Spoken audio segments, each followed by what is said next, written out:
Орой мэд хөргөөцөгчтэй MBC News мэдээлэл хөтөлбөрийн шинэ 7 хоногийн дугаар эхлэхэд бэлэн болсон байна. Мэдээллийн товчхныг хүлээн авч үзсэн үү? 12 дугаар хоногийн засаг дарга иргэдийн нийтийн урлагийн дарга нарын сонгуул боллоо. Мэргэжлийн хэлтийн газраас манай аймаг сургууль зохион байгууллаа. Аваргын гарын өсвөрийн үндэсний бүхэн барилдаан болж өнгөрлөө. Сарчны баярыг өгтөн мэргэжлийн хэлтийн газраас хөлсний бүтээгдэхүүнд хяналт шалгалт хийж байна. Өнгөрсөн амралтын өдрүүдэд насанд хүрэгчдийн аймгийн аврах шалгаруулах шатрын тэмцээн болж өнгөрлөө.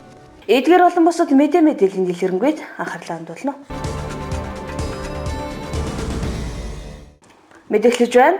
Улаан сумын иргэдийн төлөөлөгчдийн хурлын тогтоолоор өнгөрсөн оны сүүлээр шинээр байгуулагдсан 12 дугаар багийн засаг дарга, хурлын дарга, иргэдийн нийтийн урлагийн тэргүүлэгчдийн сонгуул өнгөрсөн амралтын өдөр Увс Эрдэнэ Махлах сургуулийн спорт заланд зохион байгуулагдсан байна. Аймгийн иргэдийн төлөөлөгчдийн хурлын 10 дугаар хуралдаанаар зарим багуудыг татан буулгах шинээр байгуулах тухай тогтоол гаргаснаар өнгөрсөн оны сүүлчээр Улаан суманд 12 дугаар багийг шинээр байгуулсан юм. Тэгвэл энэ баг 2 сар гарын хугацаанд удирдах ажилтнгүй явсаар Улаан сумын иргэдийн төлөөлөгчдийн хурлын 1 сарын 20-ны өдрийн хуралдаанаар шинэ багийн иргэдийн нийтийн хурлын тов гарч багийн засаг дарга, иргэдийн нийтийн хурлын дарга, иргэдийн нийтийн хурлын тэргүүлэгчдийг сонгох сонгуулийг өнгөрсөн 31-ний өдөр Увс Эрдэнэ Махлах сургуулийн спорт заланд зохион байгуулсан байна. Багийн засаг даргын сонгуульд Монгол Ардын нам Арчилсан намаас 2 хүн өрсөлдсөн бол багийн иргэдийн нийтийн хурлын даргад Монгол Ардын нам Арчилсан нам бие даагч 3 хүн өрсөлдсөн байна. За өчигдөр буюу 11-р сарын 31-нд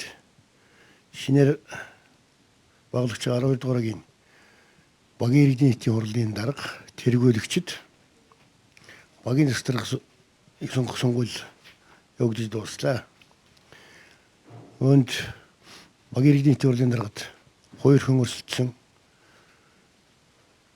Арчилсан намаас буян түлхээ нацаг, Монгол Ардын намаас нүүдлийн зундуугийн Балжин юм гэсэн 2 хүн өссөн байгаа.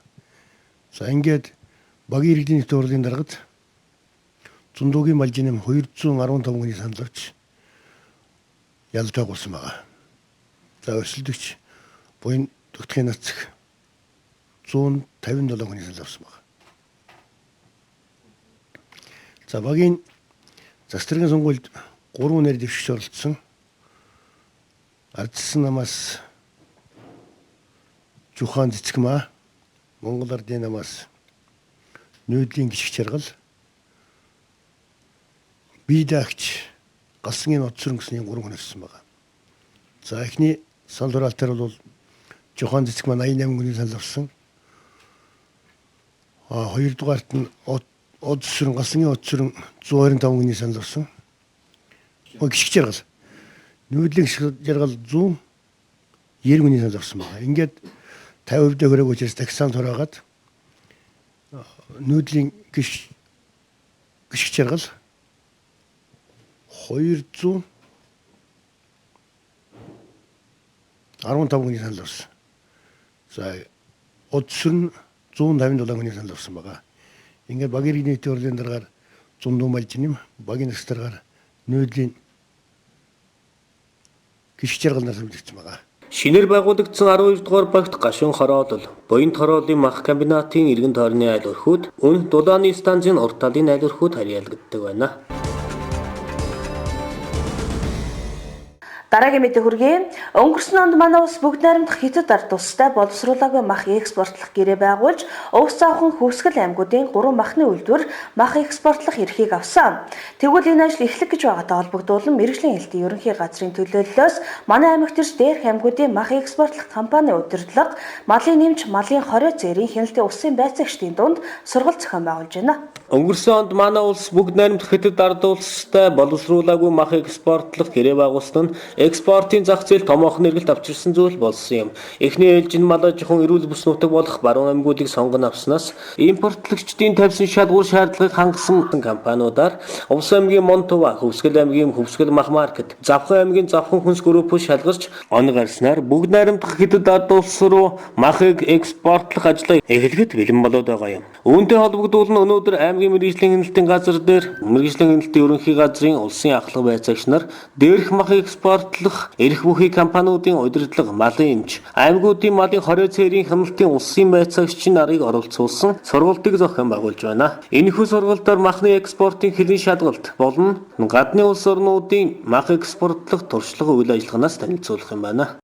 За мэрэгжлийн хяналтын ерөнхий газраас одоо баруун аймагуудын махны үйлдвэрийн нийцэд мал эмнэлгийн хяналтын байцаагч нар малын эмчнэр зориулсан ийм сургалтыг Увс аймгийн Улаангой хотод зохион байгуулж байгаа. Монгол улсаас бүгд найрамдах Хятад улсад боловсруулаагүй хонь ямааны өхрийн мах экспортлох асуудал тохиролцоод эцсийн байдлаар шийдэгдсэн.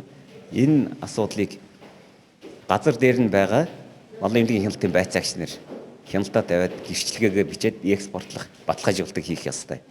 Энэ үйл ажиллагааг одоо ямар хүн хийх вэ? Хэн хяналт тавих вэ? Хэн баталгаажуулах вэ гэдгийг газар дээр нь одоо бид нэр сургалтыг зохион байгуулад гэрчлэгээг хүлээлгэж өгөөд одоо явах юм. Ийм сургалтын үйл ажиллагаа одоо өнөөдөр зохион байгуулагдаж байгаамаа. Энэ сургалтанд эхний ээлжинд зөвшөөрөл авагдсан Завхан Увс Хөвсгөл гэсэн 3 аймгийн махны үйлдвэрийн эзэдүүд малын эмнэлгийн хяналтын байцаагч нар, малын эмч нар одоо оролцож байгаа. Дараагийн сургалтыг бид нэр Улаанбаатар хотод зохион байгуулагдана. Баруун 7 аймгийг хамруулсан ийм сургалт зохион байгуулагдах юм аа. Энэ үйл ажиллагаа одоо хийгдэж дуусаад нэг ёсонд маргаашнаас эхлээд махны экспорт эхэлнэ гэсэн үг. За энэ сургалтаар олон улсын шаардлага бий л дээ. Тухайн одоо махыг экспортлоход заавал малын эмнэлгийн баталгаажуулалтыг гэрчлэгээ дагалдах хэрэгтэй. Энэ гэрчлэг ямар учиртай гэхээр энэ экспортлогдож байгаа мах ямар нэгэн аюултай малын гоц халдварт өвчин байхгүй. Хүнсний аюулгүй байдлыг шаардлага хангасан мах гэдгийг баталгаажуулж өгч байгаа энэ гэрчлэгээр. Тэгэхээр энэ гэрчлэгийг одоо хэн бичгүй хэн баталгаажуулах вэ гэдгийг одоо энэ сургалтаар зохион байгуулж өгч байгаа. За мах экспортлохын тулд тухайн үйлдвэр маань олон улсын стандартын шаардлага хангасан ийм үйлдвэр байх ёстой. Жишээлбэл одоо хасаап гэж байна, ISO гэдэг хүнсний чанар аюулгүй байдлын тогтолцоог нэвтрүүлсэн ийм үйлдвэрүүд байх шаардлагатай. Энэ үйлдвэрүүд одоо эхний ээлжинд 3 үйлдвэр тэнцлээ л дээ. Увс аймгийн Монтгой үйлдвэр, Завхан хүнс группийн үйлдвэр, Хөвсгөл Эко мах маркет гэдэг энэ 3 үйлдвэр одоо тэнцсэн. Энэ үйлдвэрүүдийг одоо хэн тэнцвүүлж байна вэ гэхлээр тухайн импортлогчоос ирсэн эрсдлийн үнэлгээ хийх одоо экспертүүд ирж газар дээр нь үзээд за энэ үйлдвэр одоо олон улсын үнэхээр стандартын шаардлага хангасан үйлдвэр мөн байна гэдгийг газар дээр нь очиж ирж үзээд явуулдаг. Энэ хинэн магадлага хийгдсэний үр дүнд энэ 3 үйлдвэр одоо тэнцээд одоо махныхаа экспортыг эхлэх гэж байгаа. Бүгд найрамдах Хятад улсын чанарын хяналт хариу цэрийн албаны 2 удаагийн групп шалгалтын үзүүлэгт тэнцэж за Хятад улсад мах экспортлох эрхийг авсан үйлдвэрийн нэгэнд таалагдж одоо мах экспортлохоор ийм гэрээг 3 жилийн хугацаагаар за үхэр хонь ямааны мах экспортлохоор ийм одоо гэрээнд гарын усг зурагтаад бэлтгэл ажлууд хийгдэж байна. Одоо Хятад улсад мах экспортлох, түүхэн мах экспортлох бараг л анхны гарааг одоо хийгдэж байгаа Монгол улсын хэмжээнд ийм л одоо чалбагдaltaй ажил явагдах юм. Энэ сургалт семинаранд бас манай Завхан хүнс группээс одоо Завхан аймгаас ирж энэ семинарт оролцож байна. За ингээд манай Завхан аймгийн одоо махавсруулах үйлдвэр маань бол социализмын үеийн одоо Монгол улсад цөөхөн баригдчихсэн юм том үйлдвэрүүдийн нэг юм аа. За энэ жил одоо Монголын махны үйлдвэр тэр тусмаа одоо баруун талын энэ эрүүл бүсд байгаа махны үйлдвэрүүдийн хувьд бас их томоохон бас аз жавшаан одоо тохиолдож байгаа гэж бид нар бас үзэж байгаа. За энэний хүрээнд одоо бүгд найрамдах Хятад улсаас одоо махны үйлдвэрүүдийг экспортлох юм экспертүүд ирж шалгалт одоо явуулсан байгаа. За энэнд бол Монголын одоо Монголоос 3 үйлдвэр одоогийн байдлаар бол мах экспортлох эрхээ бол аваад байна.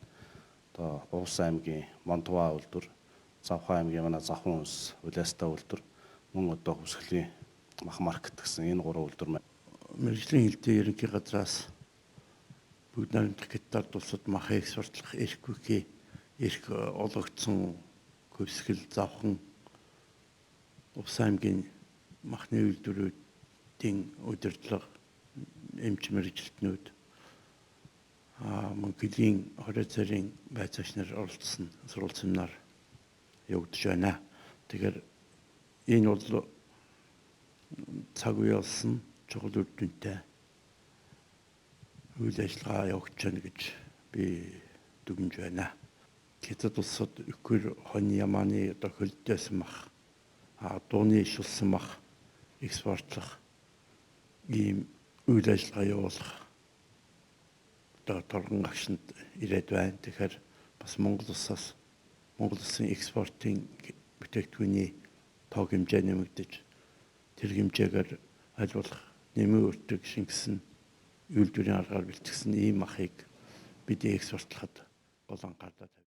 Дээрх аймагуд Хятад улс руу мах экспортлж игснээр эдийн засгийн том зах зээл бий болж тухайн аймгийн малчид малынхаа махыг чэнжүүдийн гар дамжуулалгүй өндөр үнээр мах экспортлж компаниудаа өгөх боломжтой болж байгаа юм а. Дээрх 3 компани удахгүй нөөцлсөн маха Говьалтай аймгийн Бургастан бомтоор гаргаж эхлэхээр үлжээ. ABC News мэдээллийн хөтөлбөртэй хамтдаа үзэгчдээ баярлалаа. Содон мэдээлэлээр үргэлжилж байна.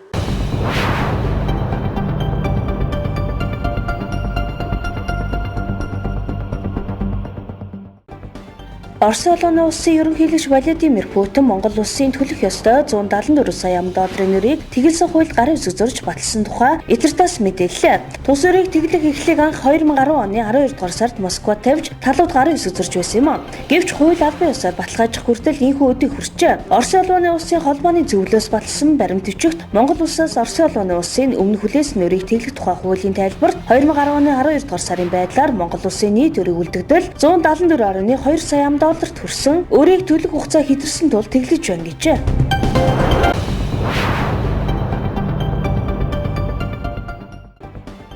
Монгол буурны ороо цагуурын байдал тарах хүч наснаас хамаарна харилцан адилгүй байдаг бөгөөд дунджаар 12 сарын дунд үеэс 3 дугаар сарын сүүлч хүртэл хугацаанд тодорхой үе шаттай 100 орчим хоног үргэлжилдэг байна. Орсон буур гэдэг үнэш тишүүлхэн бүхэл харахаас ч сүрдэн мал. Амаараа дүүрэн цагаан хөөстэй цээж хөнгөлсөн орсон буур сүртээгээс гадна эзнээс нь өөр хүн халдаж ойртоход түнч хэцүү. Доорх үйл явдал өөр Монголд болсон байна. Энэ мэдээллээрээ дамжуулан орсон буурнаас болгоомжлохыг анхааруулж байна.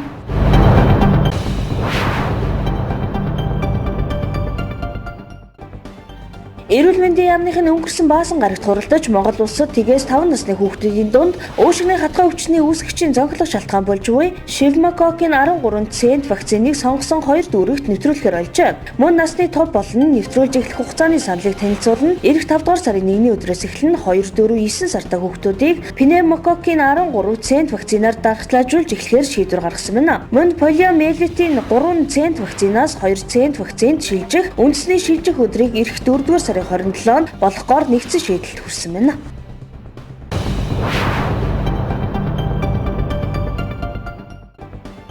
Монголчууд эртээр үеэс хадгаа эдийн дээд, арх хідээний дээд хэмээн амьдралынхаа туршид авдрахын уралд арх хадаг хоёрыг нандинаа хадгалсаар ирсэн төвхтэй. Хэрв та гэртээ хадаг хадгалах гэж байгаа бол 5 нүнгийн хадгийг хадгалж буйнаа тогтоогоорой. Энэ нь баян чинэлэг гай барцадгүй амар төвшөө явахыг бэлэгддэг жамтай 5 нүнгийн хадагны бэлэгдлийг одоо танилцуулъя. Цэнхэр өнгийн хадаг мөнх амар тайвны бэлэгдэл энэ өнгийг тэнгэрийн бэлэгдэл бөгөөд ерөнхийдөө хүндэтгэлийн бэлэгдэл болгодог. Цэнхэр өнгийн хадгийг өөр хоорондоо ах дүүстэй барьж золгодог байна. Ногоон өнгийн хадаг дэлгэр аривчхын бэлэгдэл газар дэлхийн аривчхын бэлэгдэл бол ногоон өнгөө. Энэ өнгийн хадгийг бурхан шашны 5 мах бод бэлэгдсэн тусгай үйлд хэрэгэлдэг бөгөөд хүмүүст барьж золгодог байна. Улаан өнгийн хадаг гал голомт бадран дээшлэхийн бэлэгдэл улаан өнгийн хадаг нь гал голомт бадран дээшлэхийг бэлэгшээдэг байна. Энэ өнгийн хадгийг бурхан шашны 5 мах бод бэлэгдсэн тусгай үйлд хэрэгэлдэг бөгөөд хүмүүст барьж золгодог байна. Шар өнгийн хадаг бурхан шашнаа дээдлэхийн бэлэгдэл бурхан шашны бэлэгдэл учраас шар өнгийн хадгийг эрдэм номын багштай барьдаг бөгөөд өөр хүнд барих ёсгүй ажээ. Цагаан өнгийн хадаг сэтгэл ариун бод сэтгэлтэй өглөгч буйны бэлэгдэл болдог байна. Өглөг буйн сэтгэлийн ариусгахыг бэлэгшээж цагаан сүйтэй зөөрөлдөг. Цагаан өнгийн хадаг маш том хүндэтгэлийн бэлэгдэл хэмээн үздэг байна. Энэ өнгийн хадгийг бурхан шүтээнд өргөдөг бөгөөд хамгийн хүндтэй ахмад хүндээ барьдаг байна. Энэ өнгийн хармоо санаа агуулгагүй ариун байхыг илэрхийлдэг. Мөн шинэлэг цагаалахад цагаан өнгийг бэлэгшээж цагаан идэг дээд өнгөнд тооцдог байна. Цагаан өнгийг ихийн сүйтэй зөөрөлдөг. Хадгийг хадгалахдаа аргамт сур усгүй хар архины хамт хадгалан аргамт сур нь малын заяа буйныг тогтооно, харин архин бусад бүх юмыг тогтооно гэсэн санааг агуулдаг байна. Монголчууд эртээр үеэс хадаг архи хоёрыг насан туршдаа хадгалж чадвал тэр айлд эд хөрөнд мөнгө төгрөг тогтно улмаар өснө аривч нас жаргалтай сайн сайхан амьдран гэж үздэг байжээ.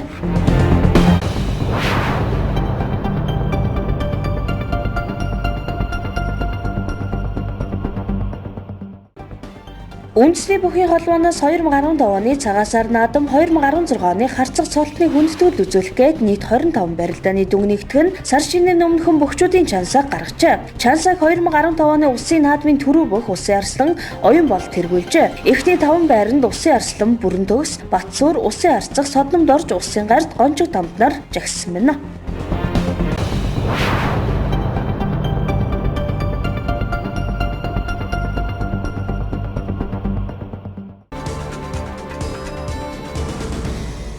Дараагийн мэдээ хүргэе.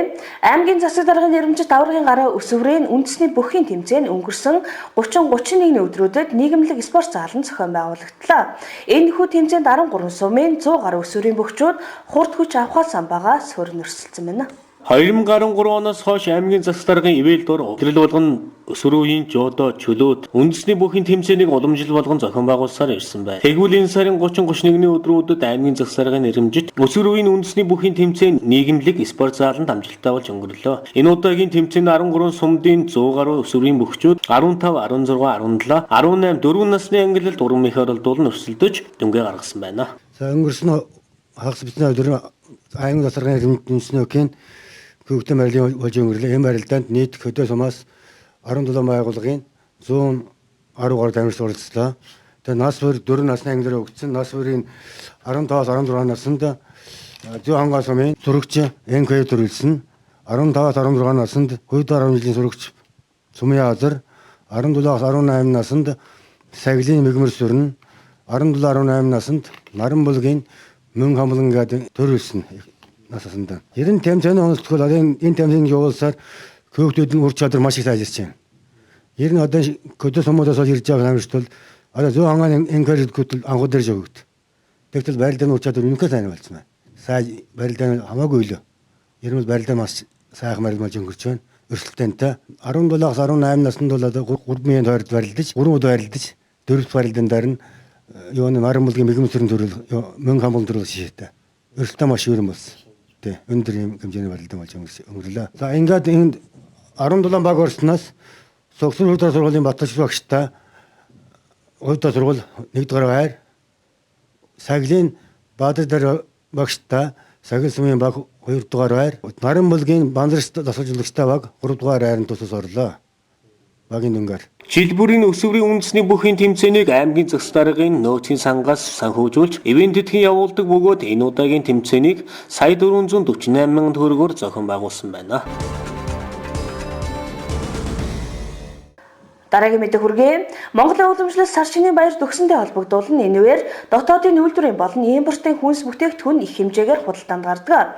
Тэгвэл аймгийн мэргэжлийн хэлтийн газраас хүнсний аюулгүй байдлыг хангах зорилгоор төлөвлөгөөл хэн шалгалтыг холбогдох байгууллагууд аж ахуйн нэгжүүдэд эрчимтэй хийж эхэлсэн байна. Монголын уламжлалт сар шинийн баяр төгсөнтэй холбогдуулан аймгийн мэргэжлийн хяналтын газраас дотоодын үйлдвэрлэлийн болон импортын хүнс бүтээгдэхүүнүүдэд өнгөрсөн оны 20-оос эхлэн төлөвлөгөөт хяналт шалгалтуудыг хийсээр байна. Өнгөрсөн хугацаанд хүнсний бүтээгдэхүүн үйлдвэрлэгч иргэн аж ахуйн нэгж болон хүнсний худалдаа эрхлэгч нарт олон удаагийн хяналт шалгалтуудыг хийж зарим бүтээгдэхүүнүүдийг лабораторийн шинжилгээнд хамруулсан байна. Лабораторийн шинжилгээнд хийсэн бүтээгдэхүүнүүдийн 90 орчим хувийнх нь хариу гарснаас одоогийн байдлаар ностой зөрчилтэй бүтээгдэхүүн харьцангуй бага байгаа юм. Ганц нэг бүтээгдэхүүнээс зөрчил илэрсэн байгаа юм. Үүнд бага насны хүүхдийн ихээр сонирхон авч иддэг кенди гэх сундаг соруултай чихэрний сорууланд хавдар үүсгэн байгаа нь илэрсэн байна. Иймээс энэ чихрийг цаашид зарж борлуулахгүй байх мөн хүүхэд багчууд энэ чихрийг хэрэглэхгүй байхыг мэргэжлийн хяналтын газраас анхааруулж байна.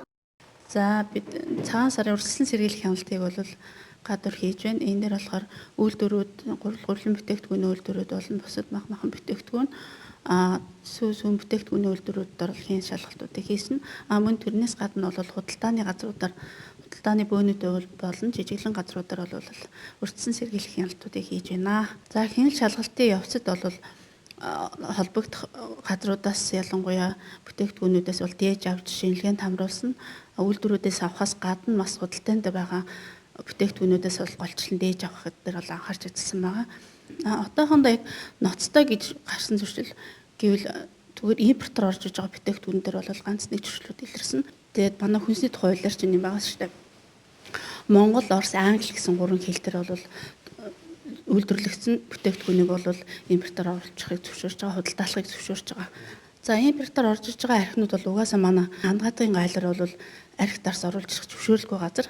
Тэгээд яг хүмүүс хувийн хэрэгцээнд бол 3 шил архийг бол оруулж ирдэг юм байж байгаа. Гэхдээ энэ оруулж ирсэн нь бол худалдаанд зарах эсвэл уул нь бол хуваараа хэрэглэх ёстой. Тэр хувь нь өөр хэрэглэе гэж авсан учраас тэгэхээр энийг бол худалдаанд зараад ганц нэгээр шаардлага хангахгүй юмнууд зарагдж байгаа юм тохиолдлууд гарсан. Гэхдээ энэ бол хөлийн хяналтын мэргэжлийн хяналтын бол шинжилгээнд хамруулад тэгээд шаардлага хангахгүй бүтээгдэхүүнийхээ талаар бол мэдээлэл хийсэн байгаа.